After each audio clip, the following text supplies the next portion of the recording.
Hello friends, welcome to our YouTube channel Asan Ra for you.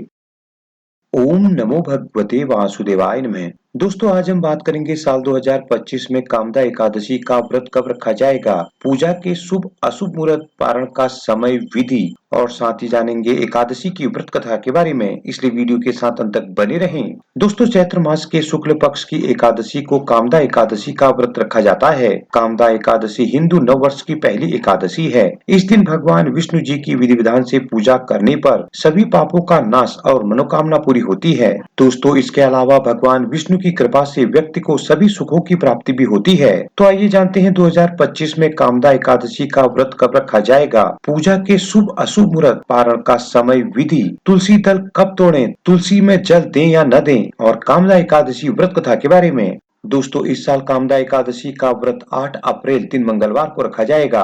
Ekadashi तिथि प्रारंभ होगी 7 अप्रैल की रात्रि 8 बजे। एकादशी तिथि का समापन होगा 8 अप्रैल की रात्रि 9:13 पर। दोस्तों पारण व्रत तोड़ने का समय रहेगा 9 अप्रैल की सुबह 6:02 से सुबह 8:34 तक। द्वादशी तिथि समाप्त होने का समय रहेगा 9 अप्रैल की रात 10:55। दोस्तों पूजा का अभिजीत मुहूर्त रहेगा दोपहर 12:03 से दोपहर 12:53 तक। अमृत काल का मुहूर्त रहेगा प्रातःकाल 5:29 से प्रातःकाल 7:11 और ब्रह्म मुहूर्त रहेगा प्रातःकाल 4:39 से लेकर प्रातःकाल 5:27 तक। अब जान लेते हैं कामदा एकादशी राहु काल अशुभ मुहूर्त के बारे में। दोस्तों कामदा एकादशी राहु काल अशुभ मुहूर्त रहेगा शाम 3:34 से शाम 5:07 तक। अब जान लेते हैं इसकी पूजा विधि के बारे में। दोस्तों प्रत्येक एकादशी की तरह इस एकादशी व्रत के नियमों का पालन दशमी से ही शुरू करना चाहिए। दशमी को सात्विक भोजन ग्रहण कर अगले दिन सुबह जल्दी उठें और स्नान के बाद सूर्य देव को जल का अर्घ देकर व्रत का संकल्प करें। दोस्तों जल चढ़ाते समय ओम सूर्याय नमः मंत्र का जाप करें। इस दिन घर के मंदिर में या लक्ष्मी नारायण मंदिर में पूजा करें। पूजा में दक्षिणावर्ती शंख से भगवान विष्णु का अभिषेक करते हुए ओम नमो भगवते वासुदेवाय नमः मंत्र का जाप करें।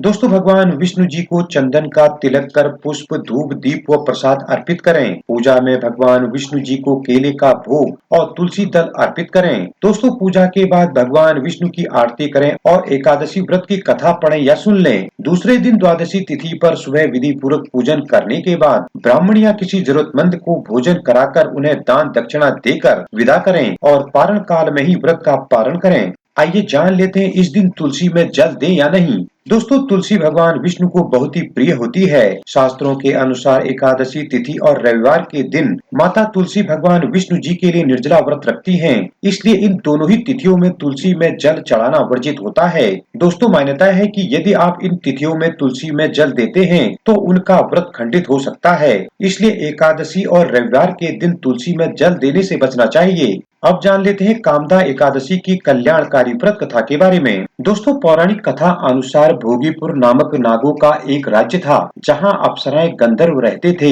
इन्हीं में एक ललिता नाम की सुंदर अप्सरा थी। वह अपने पति ललित के साथ इस राज्य में रहती थी। दोस्तों ललित नाग दरबार में गायक और नर्तक था। दोनों एक दूसरे से बहुत प्रेम करते थे। एक दिन राजा पुंडरीक के दरबार में करकोटक नाम के एक नाग देवता मौजूद थे जो ललित के गाने का आनंद ले रहे थे। दोस्तों ललित गाने में लीन था कि अचानक उसे अपनी पत्नी की याद आ गई, जिसकी वजह से उससे भूल हो गई। नाग देवता ने ललित से हुई गलती को पकड़ लिया, जिसके बाद राजा ने उसे राक्षस बनने का श्राप दे दिया। दोस्तों पति को श्राप मिलने की खबर सुनकर उसकी पत्नी ललिता बहुत दुखी हो गई और अपने पति को इस श्राप से छुड़ाने के लिए चिंता करने लगी। दोस्तों तब उसे एक मुनि ने कामदा एकादशी व्रत के बारे में बताया। मुनि की बात मानकर ललिता ने उनके आश्रम में कामदा एकादशी का व्रत किया और व्रत के प्रभाव से ललित श्राप मुक्त हुआ। जय श्री हरि। दोस्तों आपको ये वीडियो और जानकारी कैसी लगी हमें कमेंट करके जरूर बताएं। वीडियो को ज्यादा से ज्यादा लाइक शेयर करें और इसी तरह की वीडियो के लिए हमारे चैनल को अभी सब्सक्राइब कर बेल आइकन को भी प्रेस करें ताकि आगे आने वाली वीडियोज की नोटिफिकेशन आपको सबसे पहले मिल सके।